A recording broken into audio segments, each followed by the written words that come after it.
Salam alaikum à tous. Je suis ravi de partager avec vous tous une réflexion sur deux concepts fondamentaux de l'islam, le tawhid et le shirk. Mon nom est Hadi Abdoussem, étudiant en palier à Saint-André et pratiquant de l'islam. Le choix de ce sujet découle de ma fascination pour la profondeur de ces deux notions qui, elle, est née de nombreuses discussions avec ma mère. Allah, dans son infinie sagesse et majesté, est l'essence même de l'infini. Par contraste, nous, êtres humains, sommes limités et finis. En tant que tels, il est naturellement impossible pour des êtres et des êtres limités et finis de comprendre intégralement des concepts infinis. Cependant, l'étude du tawhid et la vigilance contre le shirk sont essentielles pour tout croyant. Tenant compte de l'étendue de ces deux notions, nous allons aujourd'hui nous concentrer sur la place de ces notions dans l'islam, soit aux yeux d'Allah subhanahu wa ta'ala, en commençant par le tawhid. Le tawhid est dérivé du verbe arabe wahada, qui signifie rendre unique. Le tawhid est fondamental dans l'islam. Le Coran et les hadiths nous en parlent à maintes reprises. Par exemple, nous avons la sourate al-Tawhid, qui dans son intégralité est dédiée au tawhid.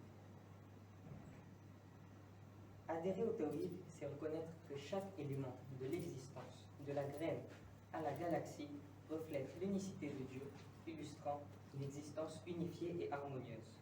Dans la sourate 21, ayat 22, Allah subhanahu wa ta'ala nous dit: si des divinités autres que Dieu existaient, le ciel et la terre seraient corrompus. Gloire à Dieu, le Seigneur du trône, très éloigné de ce qu'ils inventent. Prenons comme appui ce verset. Il argumente l'unitarisme comme étant la seule possibilité. Réfléchir sur ce verset, sa forme, ses termes, ses interprétations, et donc la notion défendue est d'un plaisir intellectuel inégalé. Il aide l'être humain à se libérer des contraintes et des distractions mondaines afin de se rapprocher d'Allah. J'aimerais vous faire part d'une analogie qui illustre pour moi magnifiquement la notion du tawhid. Un groupe de poissons nageait dans l'océan et discutait à propos de l'existence de la vie. Un d'eux avait entendu dire qu'il s'agissait de l'eau. Tous les poissons affirmaient qu'ils n'avaient jamais vu l'eau et ne savaient pas ce que c'était. Un autre poisson dit alors qu'apparemment un poisson sage savait où voir l'eau et il pouvait la montrer à tous les poissons. Alors ils décidèrent de partir à sa recherche, même s'ils se trouvaient à l'autre bout de l'océan. Une fois arrivés, ils le trouvèrent enfin et lui demandèrent: où pouvons-nous voir l'eau? Le poisson sage répondit alors: où n'y a-t-il pas d'eau? Trouvez-moi un endroit sans eau et je vous montrerai l'eau. Allah subhanahu wa ta'ala le dit lui-même dans le Coran, verset 3 de la sourate Al-Hadid. Il est le premier et le dernier, celui qui est apparent et celui qui est caché. Il connaît parfaitement toutes choses. Si Allah lui-même nous dit qu'il est le premier et le dernier, apparent et caché, en d'autres termes qu'il est partout, où pouvons-nous encore trouver de la place pour nos égaux, notre image et le regard des autres? Tout est lui, et si nous nous focalisons sur lui, son infinité occuperait nos esprits de manière à n'avoir ni le temps, ni l'audace de placer autre chose avant lui. Dans le Nahjul Balagha, sermon 1, Imam Ali alayhi salam dit: il est auprès de toute chose sans qu'il y ait de proximité physique, il est différent de toute chose sans qu'il y ait de séparation physique. Ce hadith nous montre la complexité et en même temps la magnificence du tawhid de Allah subhanahu wa ta'ala.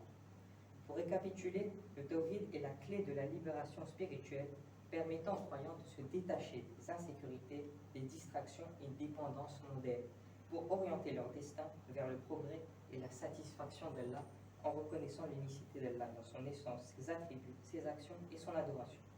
Le croyant s'élève alors au-dessus des illusions terrestres, trouvant la paix et la sécurité dans la dévotion pure à lui. Enfin, l'omniprésence de Dieu rappelle que tout existe en lui et par lui. Sans oublier que le tawhid reste une notion qui, pour nous, être finie et faillible, est très complexe. Mais pour autant, la complexité de la notion représente également son danger de vite tomber dans le shirk. En d'autres termes, un fervent du tawhid n'est pas à l'abri du shirk. Le shirk est l'action d'associer, ou l'associationnisme. Il est considéré comme le péché le plus grave en islam. Le Coran, dans la sourate 4, verset 48, met en avant la gravité du shirk et son incompatibilité totale en l'unicité de Allah subhanahu wa ta'ala. Certes, Dieu ne pardonne pas qu'on lui associe quelque chose, mais en dehors de cela, il pardonne à qui il veut. Celui qui donne un associé à Dieu commet un péché monstrueux. Les questions qui peuvent se poser: pourquoi Dieu ne pardonne-t-il pas le shirk? En est-il incapable? N'en a-t-il pas la volonté? Auquel cas sa miséricorde serait remise en question. Prenons un aveugle et mettons-le face à quelque chose de beau, par exemple une magnifique montagne. À présent, demandons-lui comment il trouve cette montagne. S'il ne la trouve pas merveilleuse, serait-il capable d'apprécier ou même de simplement voir la beauté de la montagne? C'est pareil pour le shirk. La question ne se pose pas sur la capacité ou la volonté de la pardonner un mouchrik, mais plutôt sur l'incapacité du mouchrik à recevoir le pardon, voire à demander le pardon. Tout simplement car le mouchrik est incompatible au pardon de Allah subhanahu wa ta'ala, comme l'aveugle est incompatible à voir la beauté de la montagne. Maintenant, rentrons dans le détail du shirk, ce que c'est concrètement. L'opinion populaire est que le shirk, c'est adorer autre qu'Allah, souvent des statues ou des idoles. Mais ces dernières ne sont que des symboles qui n'ont aucun pouvoir ni aucune volonté en elles-mêmes. Ce sont des personnes qui les ont créées et qui s'en servent pour leur propre intérêt et envie. Finalement, ce sont ces personnes qui sont adorées et les idoles ne servent que de vitrine. Les personnes se servent des statues pour s'auto-proclamer Dieu. L'adoration de soi déguisée en adoration de l'un est une forme insidieuse de shirk. Le shirk prend alors la forme d'auto-adoration ou de culte de l'ego. Le shirk, c'est aussi donner la priorité à des préceptes autres que ceux de Dieu. Le Coran met l'accent sur le respect des commandements de Dieu comme signe d'adoration d'Allah. Dans la sourate 39, ayat 29, il est dit: Allah a proposé une parabole, un homme qui dépend de plusieurs propriétaires en conflit et un autre homme qui ne dépend que d'un seul. Sont-ils en posture identique? Louange à Allah, la plupart d'entre eux ne savent rien. Allah fait donc là une analogie entre deux cas de figure. Un esclave soumis à plusieurs maîtres et un esclave soumis à un seul maître. L'esclave avec plusieurs maîtres recevra différents ordres, parfois contradictoires, manquera forcément de productivité, stabilité et directives. Il sera donc perdu. Alors que celui avec un seul maître aura des directives précises et sera plus productif et concentré sur un seul objectif. On a vu dans le tawhid qu'il permet à l'être de se libérer. A contrario, le shirk disperse et distrait, faisant perdre de vue l'objectif ultime de l'être. Pour récapituler, le danger du shirk rôde autour de chacun. Il ruine les fondements même de la foi islamique, car il représente une rupture de l'engagement sacré envers lui. Suite à cela, le mouchrik perd la capacité même de se tourner vers Allah subhanahu wa ta'ala et son pardon, menant à l'impossibilité du pardon de Allah subhanahu wa ta'ala. En conclusion, le shirk est l'antithèse du tawhid. Ce sont deux concepts fondamentaux et opposés de l'islam. Le tawhid, par son essence, libère et élève le croyant en le focalisant sur son objectif et le connectant directement à Allah subhanahu wa ta'ala sans intermédiaire. Le shirk, en revanche, disperse et distrait, faisant perdre de vue l'objectif ultime de l'être qui est Allah subhanahu wa ta'ala. En fin de compte, comprendre et vivre selon le tawhid tout en évitant le shirk est un voyage spirituel continu pour chaque musulman. Ce voyage nécessite vigilance, humilité et une dévotion sincère à Allah subhanahu wa ta'ala. En intégrant ces principes dans notre vie quotidienne, nous pouvons espérer non seulement renforcer notre foi, mais aussi trouver une véritable libération et paix intérieure. Que nous puissions tous, par la grâce d'Allah subhanahu wa ta'ala, être guidés sur le chemin du tawhid et être protégés contre les dangers du shirk. Qu'Allah accepte nos efforts, pardonne nos erreurs et nous accorde la compréhension et la sagesse pour suivre son chemin. Merci pour votre attention et que la paix et les bénédictions d'Allah soient sur vous tous. Allahumma salli ala Muhammad.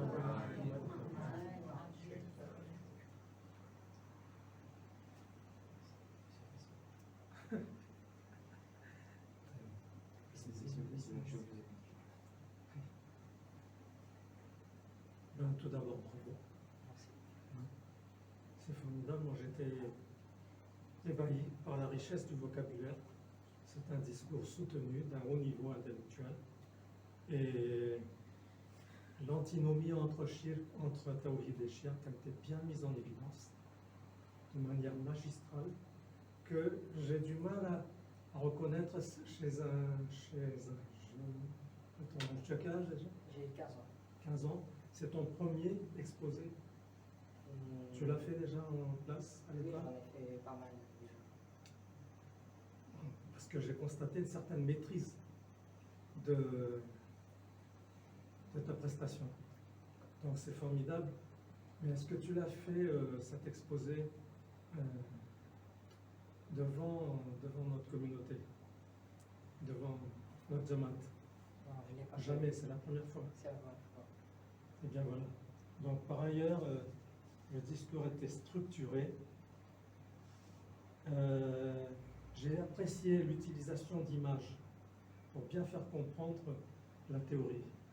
D'images vraiment parlantes, très concrètes.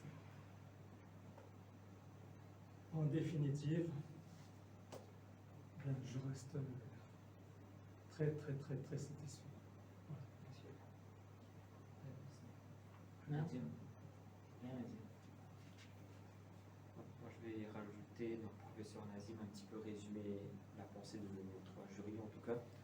Ce que j'ai noté, en tout cas, il y a une belle structuration depuis le début jusqu'à la fin concernant le tawhid, le shirk.